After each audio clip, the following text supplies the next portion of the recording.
From the industry through the community, right into your home. It's the Green Room, and we're on.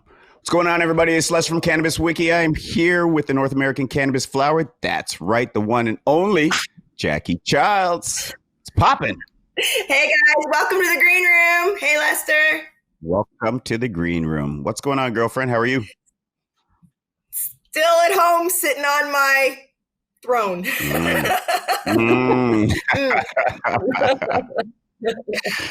Well, you know, we're always thinking about you. We want you to get well. So we're happy that you're taking the time to stay at home and take a little care of yourself. But we do thank you also for coming into work.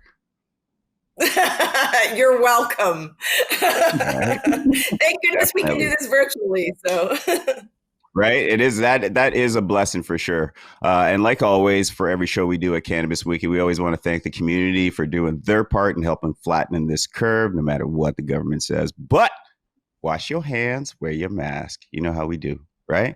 So today, our special guest is Cheryl Wilson from Kin Hana. Right.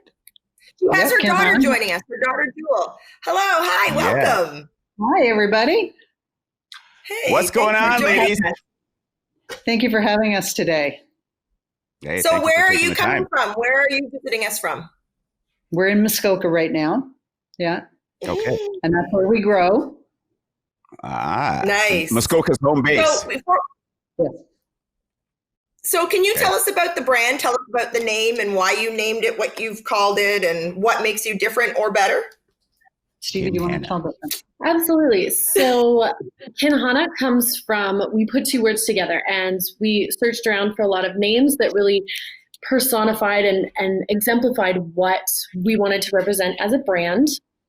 And so after a lot of input from Cheryl, who is the idea maven matrix factory of Kinhanna, the name comes from two Japanese words. Kin being one, Hana being the other, and it essentially translates to golden flower. So that's basically where the name Kinhanna came from, and it took us several, months? And some variations of. But we finally settled on it, and it was something that everybody on the team really loved, just the sound of it, and it was very unique, but it still personified how we view cannabis at Kinhanna. Oh, that's nice. Flower. Yeah. Right. Well, that's a good one, eh, Lester? Yeah, it's pretty deep. Flower. Pretty deep. The ladies did some thinking. You can change my name. So tell us a little bit about the business. What is Kinhanna? Kinhanna is, obviously we're a cannabis brand and we are a micro cultivation, and it really is Cheryl's brainchild. And so do you want to let them know why you wanted to get into the industry? So I started, two reasons I got into this business. One, I had a personal experience with the benefits of cannabis. I was post-surgical, suffering with phantom pain, and I asked my nurse practitioner to go ahead and prescribe something for me. So I started growing and realized that this is the ticket. This works for me. In my other life, I am also the CEO of a steel company. And so part of the transition was that I asked the guys that work for me to build me a stainless steel table that I could grow cannabis from. And Jewel and I took it to MJ BizCon in Louisiana. We took it to MJ BizCon in Toronto. And while I had a lot of personal interest, I was more looking for the corporate interest, and I didn't get it. And I dug my heels in and said, okay, you guys don't want to play ball with me, then I'll just play ball by myself. And I went and got licensed and started growing commercially. That's how I got into it. Good for you. Yay. Yeah. Why do you think they didn't want to play ball, Cheryl? Well, let's talk about that, Jackie. Let's go. A lot of it comes from the fact that I'm female, and in the steel business, there aren't a lot of women here in this space. And I wasn't being taken seriously. And that happens to me quite a lot. Even at 65, I'm still getting it. It happened to me. I spoke about it on social media. I was at Lyft in Toronto, and someone in a booth tried to introduce me to their CEO, who was trying to raise money, I believe. And he looked over at me and that was the turning point for me. It kind of dismissed me as irrelevant. And I decided at that point, okay, this is going to happen. Which I would just love to mention that it's so wonderful to see someone like Cheryl in this industry, because there are a lot of women behind these brands of cannabis, but not everyone realizes that. And so the more women that we can get into an industry that is really very, could be very female dominated, because of just the nature of the cannabis plant itself being the female plant that is basically the foundation for the whole industry. It's wonderful to see people like Cheryl taking the opportunity to take the bull by the horns, I guess you could say, and really take those steps to get in there. So what other roadblocks? What other roadblocks have you faced, Cheryl, along this road, other than being snubbed by CEOs? Not, I don't feel like I've been slighted in the process, the application process. I think Health Canada does everything they can to try and help you get licensed. I think they, while they can't tell you exactly what they want, they sort of feed you down a pathway and help you get to the place where you're providing the information that they are looking for. But they just ask it in a way that they're not spelling everything out for you. So I don't feel like I've been. I don't feel like I've been roadblocked in any way, other than that one CEO. That's when I dug my heels in and went, okay, you don't want to play, then that's fine. I'll just compete against you. So. Sorry. That's the way it goes. Yeah. See, but things like that usually inspire people to create fire. So it's almost like it was a blessing. Right. Lester, that's exactly how I look at it. When things like that happen to me, I get mad at first, and then I go, just a minute here, I can turn this around and use it a different way. And that's exactly what I have a negative reaction initially, and then I use it as fuel. Sure. Same thing. I use it to fuel the greater good, or to stay focused and on my mission. I just, whether that's a good thing to do or not, but the haters keep on coming because you're just fueling me forward. Exactly like that. So bring it. Yep. How big is your property, and what are you growing? What do you specialize in? What are your strains? Cultivars? The property in whole where Kinhanna is 27 acres, but I also house my steel business here, and I also have multiple tenants in another building, in a commercial building. So there's 27 acres here altogether, and I only use up it's about 3,000 square feet. So 3,000 total for the cannabis business. Okay. And we specialize. Wow. When I first started, I got licensed last fall. And when I first started into it, I had 5 different strains, I think it was. And it wasn't long before I realized I'm not digging all these strains. I want to just focus in on one. So I selected one to work with permanently, and I have dedicated the entire floor to that. We're in the middle of a harvest now of 2,000 plants.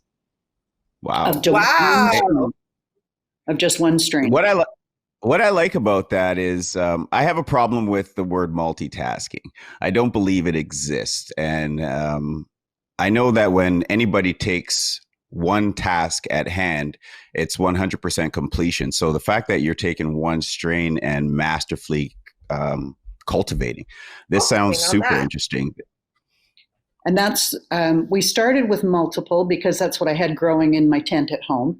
And and I had Barney's Farm in there. I had a few really nice cultivars in there, but they were just so different that I just had to pick one. And I chose this one, and that's what we're running with. And we've got it pretty dialed in now. We have a really great team. Fortunately, we were lucky enough to have an all-female team at this time, which is wonderful because being able to employ other women helps cultivate that same mindset in the industry. But our team is really well-rounded, and they have experience in the legacy market. So it's wonderful to have such capable people who, as you said, when you focus on one thing, you can do that one thing really well. And our team is sort of diversified in that way that everybody has something that they can focus solely on, so we can produce the best results. Yeah, I think that's awesome. I like it. So It was it by chance, Jewel, or was it designed that this was going to be an all-female company or team? Uh, I think it was probably by design by Cheryl, but maybe 40 or so years before she ever thought about getting into the cannabis industry, because Kinhanna is at this time a pretty much strictly family business. It's my other two sisters. Actually, my other three sisters are all involved in some capacity, whether that's more behind the scenes or more in the cultivation. But my mom has 5 kids, 4 of us being women, and we are all involved in some capacity. That's Did awesome. you kick the guy out? The guy's not allowed to be He's actually a bit involved as well, but he doesn't live as close to the cultivation site as the rest of us do. Yeah, he's in Nova okay. Scotia, but he was definitely inspirational in getting this going. Yeah. All right. Inspirational meaning like you caught him smoking a joint. We're like, oh, he likes weed too. Yeah, like when he was 14. Oh. So are you born and raised in Muskoka? Like, is this where you guys, like, where you're from? No, my children were all born here. I'm from Toronto. Okay. Oh, okay. And although I'm from Toronto, my parents moved to Asia when I was a teenager and came back when there was a social media a real estate boom in Toronto. And my parents just didn't want to move back to Toronto. So we moved to our cottage. And that was in the 70s. And I've been here ever since. I did take a short detour. I lived in Atlanta for 5 years and moved down to Vegas for 17 years, where Jewel spent most of her growing up. And she went to school and everything down there. And then my father passed away, and I needed to move home for the steel business. Okay. Wow. It seems like you're a woman with many hats. I am. I like it. I love those. You know, you would never know it, though. You would never know it, though. You seem very calm and reserved. Thank you. That's what 5 years will do for you. Yeah, it wasn't always a business. It hasn't. It hasn't affected me at all. It has not affected my steel business. We were deemed essential, and so I've kept everybody employed, and we are just going. And the same with the cannabis. There was never a point in time where I could say to the plants, it's time to stop growing because we're having a pandemic right now. We just kept going through it all. And I was fortunate in that my 2 daughters, one's an RN and lives in Barrie, and they were commuting every day to come and work at the grow. At a certain point, when it really started to get scary, I said, you can't come up here anymore. You need to stay there, because with just a team of 4, if one person gets sick, that means their partner is going to get sick. And so we'll be down to 2. So you 2 need to stay in Barrie, and Jewel and I will run the grow until this sort of slows down a little bit. And that's exactly what happened. We were on call 24/7, and we were doing, everything that was required 24/7. Wow. So we got it done. So where does Kin Hana, where does the cannabis go when it leaves your facility? Like, explain to me who are you growing for and where is it going? Like, who are your partnerships and where are you? Logistics. It's my understanding that there are only 2 of us that are micro with medical sales. And so while from the get-go, I've been very, very focused on and making sure the whole team was very focused on producing the very best cannabis that we can produce. I was not so much focused on where it was going afterwards. So I have medical sales. We are building the database. And so we have not released product yet. We have 1 crop in the vault, but we have not released any product yet. Now is when we're focusing on building that clientele base. Do you know when you will be releasing some product, roughly? When the clientele base builds up. We would very much like to work with clients on a one-to-one sort of basis, so that Cheryl really wants to support people who have a medical need, and also veterans who have a medical need, whether that be PTSD or whatever kind of condition that may be. So Huge. we are working on building a database of people who have that medical need. And right now, I think we have about 2,000 people who are essentially wait listing for our product. And we just continue to grow that so that when we do have the product ready to go, we can get it out to that audience that Cheryl wants to particularly support. I am really after the medical market. So it's not just cultivation. You guys are actually doing data analytics. Mm-hmm. Yeah, all of it. And it's my goal to go after that end user. I don't want to sell to an LP. I would like to be in the OCS if it was as Kinhanna as a medical product. Because the medical patients are definitely being underserviced since legalization. It's a bunch of bong rips and a party, but then the Crohn's patients and the cancer patients and the veterans, I work a lot with hybrid farms in Ottawa and the supply chain and I can wait up to 3 weeks to get my medicine where I can just walk into a rec store and buy it that day. Exactly. And that's wrong. You should be able to access it before the rec patients. Now, Cheryl, will you guys be putting a store on your farm? I would love to, but Farmgate's not legal yet, or they haven't come up with the guidelines for it. But ultimately, yes, I have allocated space to a Farmgate. Okay. And Lester, could you have a Popcam? Sorry? Could she have the Popcam thing, that guy we talked to the other day? Because he said that works within Farmgate, didn't he? Yes, he did actually. Popcam. Popcam was a company we interviewed yesterday where as long as your establishment is licensed to grow, they can come and put up, they deal with shipping containers. And while construction or you're getting your grow in line, they come and put a shipping container set up so that you can release your product. It was quite interesting. Yeah, it was quite interesting. We do all kinds of modifications with shipping containers now. And and we have discussed doing a steel company. She's in the steel. She's her own damn shipping container. I could give Delta 9 a run for their money too, because okay. I think I've got 60 men out here that would love to build shipping containers into cannabis builds. So it's that's interesting. I'm going to make a note to call Popcam because I don't need to reinvent the wheel. If somebody's already doing that, exactly. This woman's dangerous. I think we should have talked to Cheryl a lot sooner than we have. Hey, can visitors come? Radar, I guess. Can visitors come to are you open to visitors when COVID allows, or when are you open to visitors or tours? Or if we have advance notice, we can put that in place, but I can't at this point just have people knocking on the door and come on in. It has to be, by appointment. Yeah, I've had people come through to look at it.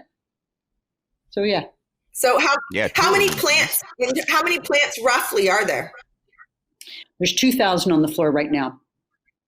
2,000. That's within that's within compliance, right? Are you allowed 2,000 or 2,200 or something like that? You're allowed 2,150 square feet, and I am well under that. I think we're going to do another 1,000. I could probably do 3,000 plants. Are you looking to grow and expand? Yes. Okay. Absolutely. It's my intention to set up a micro for each one of my kids. So I'm looking at having 6 of them. Once we get everything dialed in perfectly, then we'll be able to scale from there. But getting those details in place and making sure that everything operates within a very precise window is what will allow us to scale successfully. Yeah, it's got to be tight before I take the next step. This is quite the legacy. These two ladies got boxing gloves on, eh? These two ladies got boxing gloves on. They're ready to knock out the cannabis world, man. And I'm going to leave each of my kids a micro. Yeah, pretty much.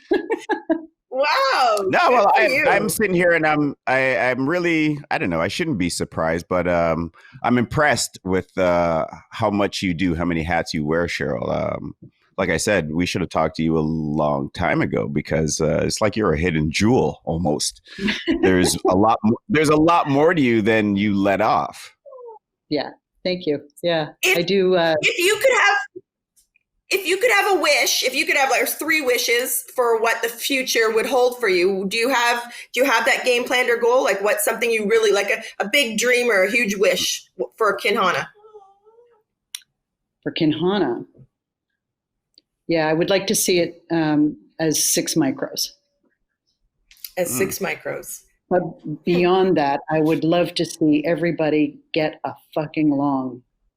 I would like to see all this shit stuff. I can't stand what's happening right now. It's blowing my mind that we have reduced ourselves to this state that we're in. It's unbelievable. In the world and social media. All of it. It just needs to calm down, and changes need to happen for sure.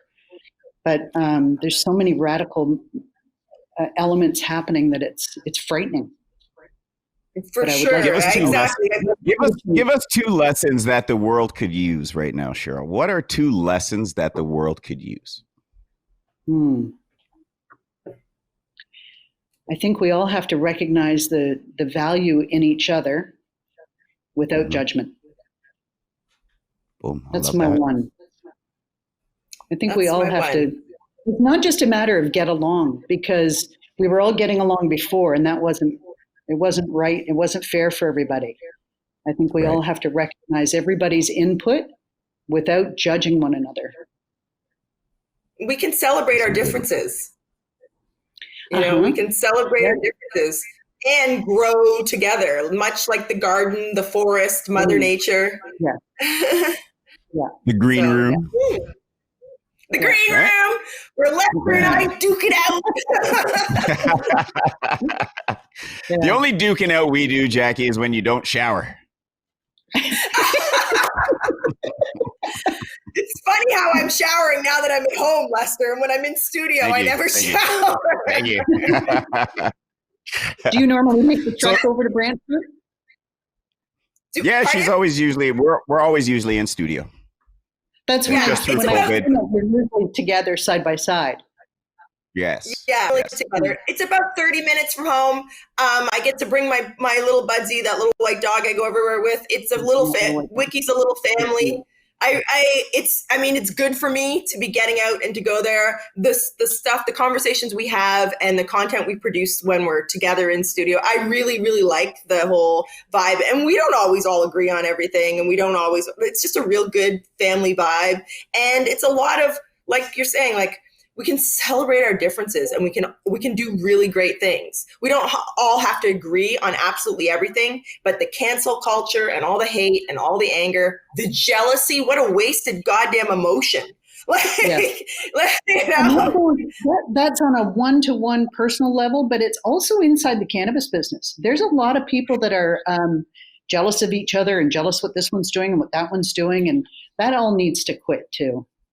All of it. Mm-hmm.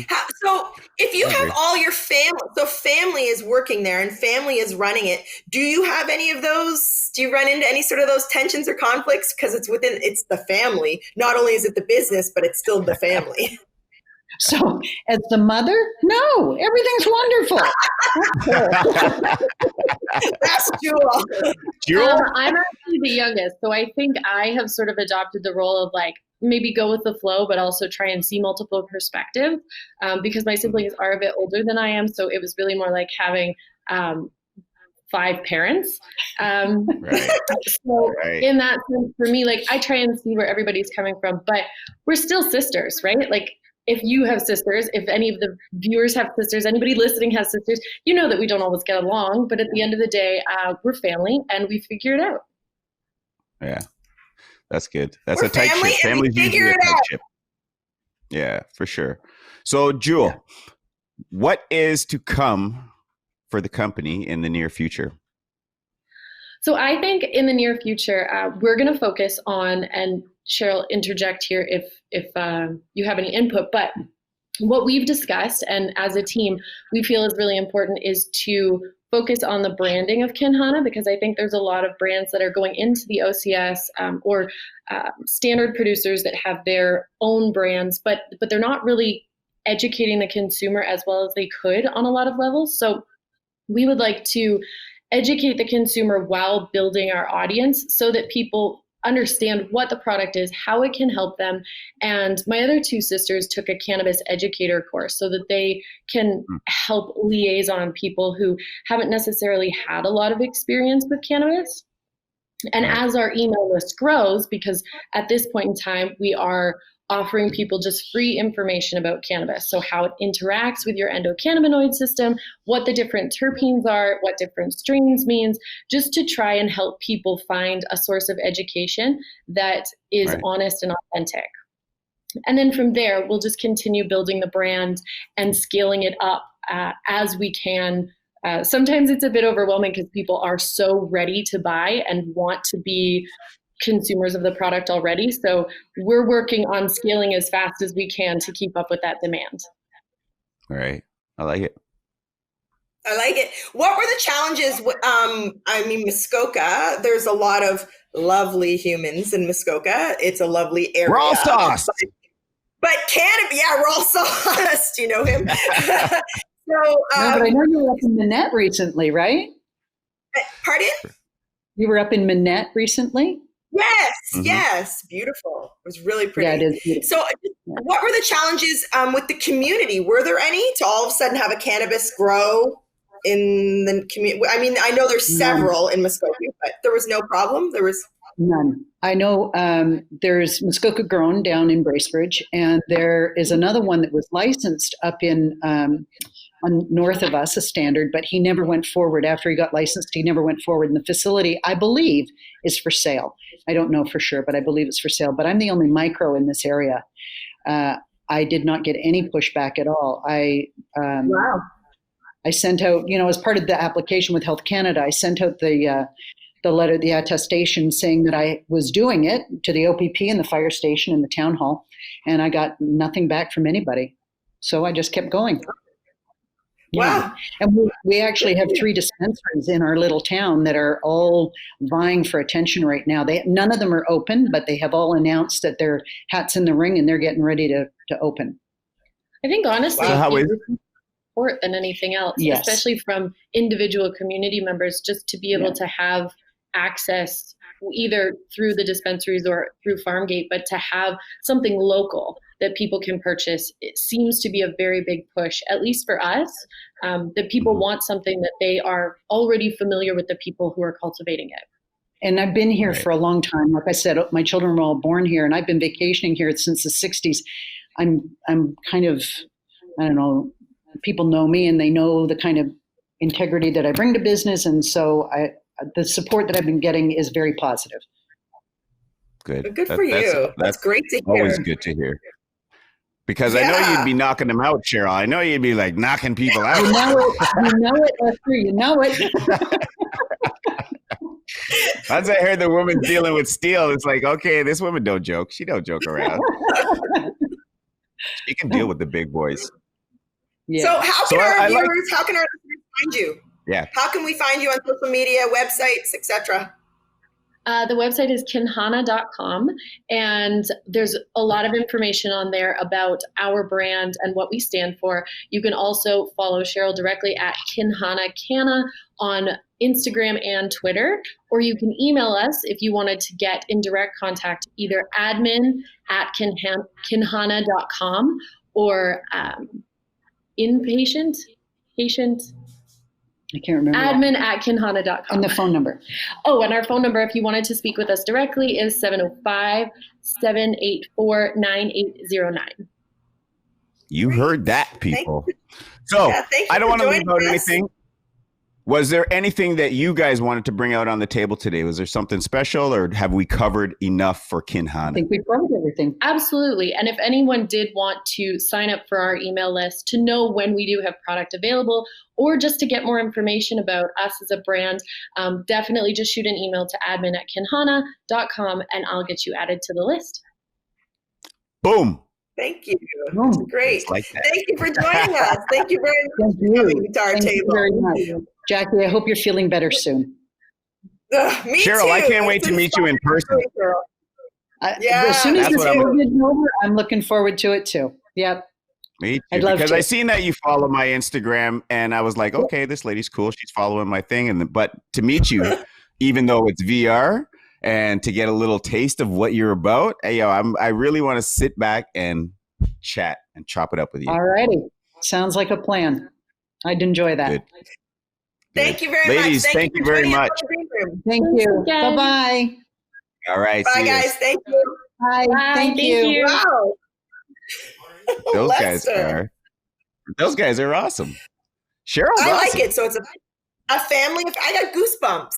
A family affair, a women-owned company and run. She's from the steel industry.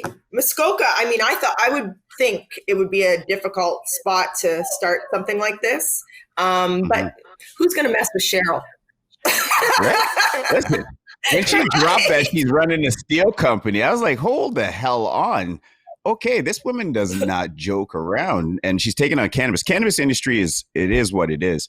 But where she's coming from like lots of experience. Plus, she's rental properties, and wow, impressed. I'm impressed. Cool.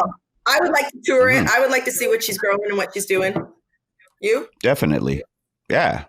And Popcam or popcorn, they better be thankful. Will we get a cut of that? Heads up. Will we get a cut of that if she gets a pop can on there?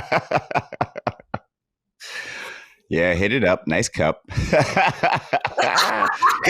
Nice cup. Right? You know where cannabis talk is always fresh and a little bit sticky. Keep it locked to Cannabis Wiki, the green room. Jack? You skipped over my part, or you didn't. You took You're my smoking. part. You're smoking. Okay? See you guys.